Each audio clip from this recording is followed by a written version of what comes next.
تک پہنچنے کا راستہ قربانیوں سے ہو کے جاتا. آپ سب متوسط یا غریب لوگ بیٹھے ہو. میرے نبی جیسا غریب پوری کائنات میں کوئی نہیں. میں جبوتی صومالیہ گیا ہوں، وہاں کے غربت کو دیکھ کر مجھے لگا جیسے لفظ غربت بھی ان کی غربت پہ روتا ہے. ایسی غربت میں نے پورے پاکستان میں کہیں نہیں دیکھی جو میں نے جبوتی میں دیکھی، صومالیہ میں دیکھی، کیمرون میں دیکھی، چاڈ میں دیکھی، سوڈان میں دیکھی. 24 گھنٹے میں ایک دفعہ بھی کھانا نصیب نہیں. ہمارا غریب سے غریب آدمی 24 گھنٹے میں چولہا جلا بیٹھتا ہے. لیکن میرے نبی پر جو غربت آئی، کوئی ہے پوری دنیا میں تو اللہ نے مجھے پھرائی ہے جس کے گھر میں 2 مہینے چولہا نہ جلتا ہو. میرے نبی وہ فقیر تھے جن کے گھر میں 2 مہینے چولہا نہیں جلتا تھا. ایک رات آپ سوئے ہوئے، کبھی یوں کروڑ بدلے اور کبھی یوں کروڑ بدلے، بار بار حضرت عائشہ کے ساتھ. تو تھوڑی دیر کے بعد آپ تھوڑا سا آگے ہوئے اور چارپائی کی جو لکڑی ہوتی جس پر باندھ بنا ہوتا ہے اس پہ پیٹ کو یوں فکس کر کے اور نیچے لٹک گئے، دھڑ آدھا نیچے لٹک. فَكَانَ قَابَ قَوْسَيْنِ أَوْ أَدْنَىٰ. واہ واہ واہ، کیا مقام ہے. قاب قوسین، اور کیا حالات سے گزر رہے ہیں کہ یوں آدھا دھڑ نیچے لٹک گیا. ام عائشہ اٹھ کے بیٹھ گئیں، یا رسول اللہ خیریت کیوں؟ آپ اٹھ کے بیٹھے. کہ عائشہ بھوک بہت لگی، بھوک بہت لگی، اس لیے پریشر دیا تاکہ وہ جو بھوک کی طلب ہے نا میدے میں اس کو پریس کیا. اس لیے پتھر باندھتے تھے کہ وہ پیچھے چلا جائے. آپ مسجد میں تشریف فرما تھے، ایک صحابی نے کر یا رسول یہ دیکھیں کپڑا ہٹایا، یہ دیکھیں میں نے پیٹ پہ پتھر باندھا. جن کے لیے کائنات بنائی، جنہیں اپنا حبیب کہا، جن کے چہرے کی قسمیں اٹھائیں، والضحیٰ، جن کی زلفوں کی قسمیں اٹھائیں، واللیل اذا سجا، جن کے منہ سے نکلے بول کی قسم اٹھائی، وقیلہ، جن کے کتاب کی قسم اٹھائی، والقرآن المجید، جن کے شہر کی قسم اٹھائی، وہذا البلد الامین. اتنی بڑی ہستی ہیں. آپ نے کہا ذرا ادھر دیکھو. آپ نے پیٹ سے کپڑا ہٹایا تو آپ نے 2 پتھر باندھے. دیکھو میں نے 2 باندھے. کوئی ایسا فقیر ہے دنیا میں؟ دکھاؤ. عائشہ بھوک بہت لگی تو اللہ کے تو حضرت عائشہ رونے لگی. کہ یا رسول اللہ پھر آپ اللہ سے مانگتے کیوں؟ کہ عائشہ نہیں مانگوں گا، اسی بھوک میں اللہ سے ملاقات نہیں مانگوں. مجھ سے پہلے میرے جو بھائی آئے انبیاء وہ اسی فقر میں گئے، میں بھی اس فقر میں جاؤں گا. اپنے گھر میں یہ دکھ رکھا، اپنی اولاد کے ذبح ہونے کو قبول کیا تاکہ آئندہ آنے والی امت کا غریب طبقہ گلہ نہ کرے، شکوہ نہ کرے، حرام راستوں پہ نہ جائے، غلط راستوں پہ نہ جائے، اور مالدار فخر نہ کرے میں کوئی بڑا آدمی بن گیا ہوں، میری اتنی بڑی فیکٹری بن گئی ہے، میری اتنی بڑی کمائی ہو گئی ہے. یہ نہ یہ بڑائی کی چیز ہے نہ وہ چھوٹائی کی چیز ہے. جس سے اللہ راضی ہے وہ بڑا ہے، جس سے اللہ ناراض ہے وہ چھوٹا ہے، چاہے غریب ہے چاہے مالدار ہے. حضرت عائشہ فرماتی ہیں بیٹا 2 مہینے گزر جاتے تھے ہمارے گھر میں چولہا نہیں جلتا تھا، چولہا نہیں جلتا تھا. 2 ماہ گزر جاتے تھے. ایک دفعہ باغ میں تشریف لے گئے، عبداللہ بن عمر آپ کے ساتھ ہیں، صبح کا وقت ہے تو اب کھجوریں گری پڑی، جو ملک نہیں ہوتی نا، کسی کوے نے ٹھونگ ماری، کسی طوطے نے اس کو ایسے ہی وہ اس کو ٹک دیا اپنی اس کے ساتھ چونچ کے ساتھ تو وہ گر پڑی. اب اٹھا کے صاف کر کے کھا رہے تھے اور عبداللہ سے کہہ رہے تھے عبداللہ تو نہیں کھاتا؟ انہوں نے کہا جی مجھے بھوک نہیں ہے. آپ نے کہا عبداللہ مجھے بھوک ہے، آج 4تھا دن ہے میں نے کچھ نہیں کھایا. 4تھا تمہیں کوئی ہے جس کے ہاں 4 دن فاقہ چلتا ہو؟ آج 4تھا دن ہے میں نے کچھ نہیں کھایا. ہمارے دسترخوان پہ کتنا کھانا اٹھا کے کوڑے کے ڈھیر میں جاتا ہے. آج 4 دن گزر چکے ہیں میں نے کچھ نہیں کھایا. هذه صبح رابعة ما ذقت شيئا، آج چوتھی صبح میرے اوپر طلوع ہوئی ہے، ایک لقمہ نہیں کھایا۔ آپ مسجد میں بیٹھے تھے، کعب بن عجرہ آئے تو آپ کو دیکھ کر ایسے کہنے لگے یا رسول اللہ مالی اراکا متغیر اللون، یا رسول اللہ آپ کا چاند سا چہرہ چمکتا آج مرجھایا ہوا کیوں نظر آ رہا ہے؟ تو آپ نے یوں دیکھ اپنے پیٹ پہ یوں انگلی رکھ کر کہا ما دخل جوفی ما يدخل جوف ذاتکم منذ ثلاث، کہا آج 3 دن گزر چکے ہیں، پیٹ میں ایک روٹی کا ذرہ داخل نہیں ہوا، ذرہ، لقمہ نہیں ذرہ، روٹی کا ایک ذرہ پیٹ میں داخل نہیں ہوا۔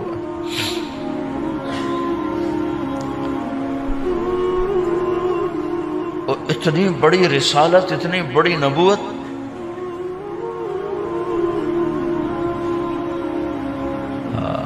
اپنی امت کے غریبوں کی تسلی کے لیے اور اپنی امت کے مالداروں کو سبق دینے کے لیے کہ اللہ رزق دے تو اپنی حیثیت نہ بھولو، اور اللہ نہ دے تو اپنے حبیب کی قربانی نہ بھولو۔ انہوں نے تو جان بوجھ کے یہ کیا، جان بوجھ کے، یہ نہیں کہ آپ کو کوئی تنگی اللہ کی طرف سے، جان بوجھ کے۔ اور سارے گھر کا یہ حال ہے۔ حضرت فاطمہ رضی اللہ تعالیٰ عنہ سے ملنے گئے، کہا بیٹے میں اندر آ جاؤں، میرے ساتھ عمران بھی ہیں، ایک صحابی تھے عرب سردار، میرے ساتھ عمران بھی ہیں۔ کہا ابا جان میرے گھر میں اتنی چادر نہیں کہ اپنے آپ کو چھپا سکوں، پردہ کرنے کے لیے میرے پاس چادر کوئی نہیں، تو آپ نے اپنی چادر اندر دے دی، کہا اس سے پردہ کرنا، تو لپیٹ لی۔ اب اندر آئے تو آپ نے پوچھا میں نے سنا تھا تو بیمار ہے، میں تیرا حال پوچھنے آیا ہوں۔ تو باپ کو دیکھ کے آنسو نکل آئے کہ یا رسول اللہ بیماری بھی ہے اور بھوک بھی ہے، دونوں ہی ہیں، صرف بیماری نہیں بھوک بھی ہے، بڑے بڑے مصیبتوں سے لڑ جانے والے ماتھے پہ کبھی بل نہ آیا۔ بیٹی کے آنسوں نے پگھلا بھی دیا اور رلا بھی دیا، آپ بھی رو پڑے، آپ بھی رو پڑے۔ پھر کہا میری بیٹی نہ رو، والذی بعث اباک بالحق ما ذقت من 3 ایام طواقا، آج تیسرا دن ہے میں نے ایک لقمہ نہیں کھایا، میں تیرے ساتھ۔ اور میری بیٹی میں تمہیں بتاؤں، میرے رب نے مجھے کہا تھا میرے حبیب اگر آپ چاہیں تو احد پہاڑ سونا بنا دو، 10 میل لمبا چوڑا ہے احد پہاڑ، 10 میل، میں احد پہاڑ سونا بنا دوں آپ کی خدمت میں پیش کروں؟ تو میں نے کہا نہیں یا اللہ مجھے نہیں چاہیے، میں ایک دن بھوکا رہوں گا، ایک دن کھانا کھاؤں گا۔ پھر فرمایا بیٹی کیا تجھے یہ عزت کافی نہیں ہے کہ اللہ نے تجھے جنت کی عورتوں کا سردار بنا دیا؟ یہ سرداری سونے چاندی میں تل کے نہیں ملی، ہوئے ہوئے ہوئے میں قربان جاؤں۔ بھائیو اب سب ماشاءاللہ نوجوان نظر آ رہے ہو، تھوڑا وقت نکال کے اگر آپ پڑھے ہوئے ہو اپنے نبی کی زندگی پڑھا کرو، اپنے نبی کی زندگی پڑھا کرو، بڑا ایمان بھی بنے گا، حوصلہ بھی ملے۔ آپ حسن حسین کو کہتے تھے میری آنکھوں کی ٹھنڈک، میرے جگر کے ٹکڑے، میرے سینے کی ٹھنڈک، میرے لاڈلے، جنت کے چاند، جنت کے سردار، میرے 2 پھول، یہ سارے الفاظ حسن حسین کے لیے ہیں۔ اور ان کے بھوک کی وجہ سے رونے کی آواز سنتے تھے اور تڑپتے تھے، لیکن روٹی نہیں مانگی ان کے لیے، روٹی نہیں مانگی کہ اپنی امت کے غریبوں کو تسلی دینی تھی کہ اگر میں فقیر بن کے جا رہا ہوں تو تمہارے اوپر بھی امتحان ہے، چند دن برداشت کرو۔ آپ نے فرمایا سب سے پہلے میں جنت میں داخل ہوں گا، سارے نبیوں پر جنت حرام ہے جب تک میں نہ چلا جاؤں، اور ساری امتوں پر جنت حرام ہے جب تک میری امت نہ چلی جائے، سب سے پہلے میں جنت میں داخل ہوں گا۔ وما یا فقراء المؤمنین، اور میرے ساتھ میری امت کے غریب لوگوں کی، میرے ساتھ میری امت کے غریب لوگ میرے ساتھ پہلے داخل ہوں گے۔ حضرت فاطمہ کے گھر میں فاقہ حد سے بڑھ گیا تو حضرت علی نے فرمایا کہ جاؤ اللہ کے نبی سے کچھ تو مانگ کے آؤ، کچھ تو پیٹ میں جائے۔ زندگی میں کبھی ایسا موقع نہیں آیا یہ ایک دفعہ اتنا فاقہ آیا کہ حضرت علی جیسی ہستی نے بھی کہا جاؤ، تو آپ تشریف لائیں اور دروازے پہ دستک دی تو اتنا پیار تھا. جب حضرت فاطمہ گھر میں داخل ہوتی، اللہ نے ہمیں اولاد کے ساتھ کیا سلوک کرنا ہے اللہ نے ہمیں اپنے نبی سے یہ بھی سکھایا. حضرت فاطمہ جب بھی گھر میں آتی، اور ساتھ ہی تو گھر تھا، دیوار سے دیوار ملی تھی، روز کا آنا جانا تھا، تو میرے نبی بیٹھے نہیں رہتے تھے، آؤ فاطمہ کیا حال ہے، کھڑے ہو جاتے اور تیزی سے آگے بڑھتے. دروازے پر ہی حضرت فاطمہ کا ہاتھ پکڑ لیتے، ہاتھ کا بوسہ لیتے، بوسہ لے کر ہاتھ پکڑے پکڑے بیٹی کو چارپائی پہ پہلے بٹھاتے، اس کے بعد خود بیٹھتے تھے. اکرموا اولادکم، میرے نبی نے کہا اولاد کو عزت دو، پھر وہ تمہیں عزت دیں گے. ہمارے ماحول میں اکثر ماں باپ نے اولاد پہ ڈنڈا ہی اٹھایا ہوتا ہے، پھر ان میں بغاوت پیدا ہو جاتی، پھر کہتے ہیں اولاد نافرمان ہے. آپ نے دستک دی تو کہنے لگے یہ تو فاطمہ کی دستک ہے، خیر تو ہے، پہلے تو کبھی اس وقت میں آئی نہیں. تو آپ نے ام ایمن سے کہا دروازہ کھولو.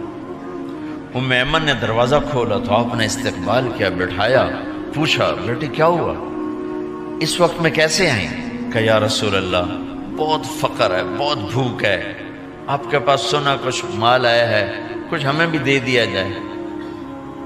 اتنی صابر بیٹی زندگی میں ایک دفعہ بھوک کی شکایت لے کر آئیں، اور آگے باپ نے پھر پیپر لے لیا، پھر امتحان میں ڈال دیا. آپ نے کہا بیٹی میرے پاس 5 بکریاں کھڑی ہیں، دے دوں یا 5 دعائیں سکھا دوں؟ یہ بھی کوئی کتنا سخت موقع تھا، کتنا سخت موقع ہے کہ صبر کا پہاڑ بیٹی اتنی مجبور ہو کر آتی ہیں کہ یا رسول اللہ برا حال. تو میرے نبی کہتے بیٹی یہ بکریاں بھی لے جا، دعائیں بھی لے جا، دونوں جمع کر دیتے، یا دعائیں بعد میں سکھا دیتے، بکریاں دیتے، ایک تو دے دیتے. پر امت کے غریبوں کو تسلی دینی تھی، چونکہ امت میں اکثر طبقہ غریب ہوگا. تو آپ نے کہا بیٹی 5 بکریاں دو یا 5 دعائیں دو. تو وہ سمجھ گئیں اپنے باپ کے مزاج کو کہ ابا جان امتحان لے رہے ہیں. تو کہا ابا جان بکریاں چھوڑ دیں، مجھے دعائیں سکھا دو،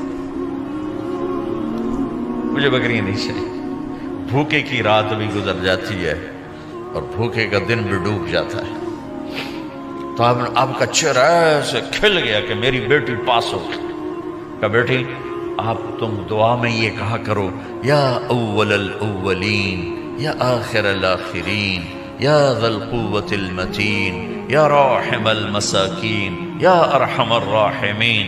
یہ تیرے لیے 5 بکریوں سے اعلیٰ چیز. اب گھر واپس گئیں خالی ہاتھ. حضرت علی نے فرمایا تو کچھ بھی نہیں لائی؟ کہا نہیں لائی ہوں، بہت کچھ لائی ہوں. کہا کیا؟ کہا میں دنیا لینے گئی تھی، آخرت لے کے آ گئی. ذہبت للدنیا وجئت بالآخرہ. تو حضرت علی نے فرمایا تیرا آج کا دن سب سے اعلیٰ دن، خیر ایام کی حال. داماد کا امتحان لے لیا، حضرت علی کو بلا لیا. علی 5000 بکریاں دو کہ 5 دعائیں دوں؟ اس وہاں تو 5 بکریاں، اب 5000 کر دیں. علی 5000 بکریاں لیتے ہو یا 5 دعائیں لیتے ہو؟ تو بھی سمجھ گئے کہ آج میرا محبوب مجھ سے امتحان لے رہا ہے کہ علی کتنا کو مضبوط ہے اپنے ایمان میں. اور فاقے میں نے بتا دیا کیا گزر رہے. آدمی اپنی بھوک سہ لیتا ہے، اولاد کا رونا برداشت نہیں ہوتا ہے.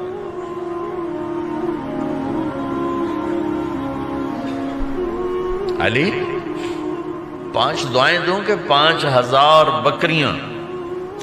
حضرت علی نے عرض کی یا رسول اللہ دعائیں سکھا دیں، بکریاں نہیں چاہیے. میرا نبی کا چہرہ کھل گیا کہ میرا داماد بھی پاس ہو گیا. علی تو یہ دعا مانگا کر روزانہ، اللہم اغفر لی ذنبی ووسع لی خلقی وبارک لی فی رزقی وقنعنی بما رزقتنی ولا تذهب قلبی الی شیء صرفتہ عنی. یہ 5 دعائیں تو مانگا کر، 5000 بکریوں سے زیادہ ہے. اللہم اغفر لی ذنبی، اللہ میرا گناہ معاف کر. وسع لی خلقی، میرے اخلاق عالی شان کر. بارک لی فی رزقی، میرے رزق میں برکت دے. قنعنی بما رزقتنی، مجھے لالچ سے نکال دے، مجھے لالچی نہ بنا، مجھے حریص نہ بنا. ولا تذهب قلبی الی شیء صرفتہ عنی، جو تو نے مجھے دیا نہیں اس کی میرے اندر سے طلب بھی ختم کر دے، مجھے اس کا طلبگار بھی نہ بنا کہ یہ 5000 بکریوں سے زیادہ ہے۔ میں نے تھوڑا سا اپنے نبی کے گھر کا نقشہ آپ کو بتایا ہے کہ یہ چند دن صبر کی دنیا ہے، اللہ راضی ہو گیا تو موت سب سے خوبصورت پیغام۔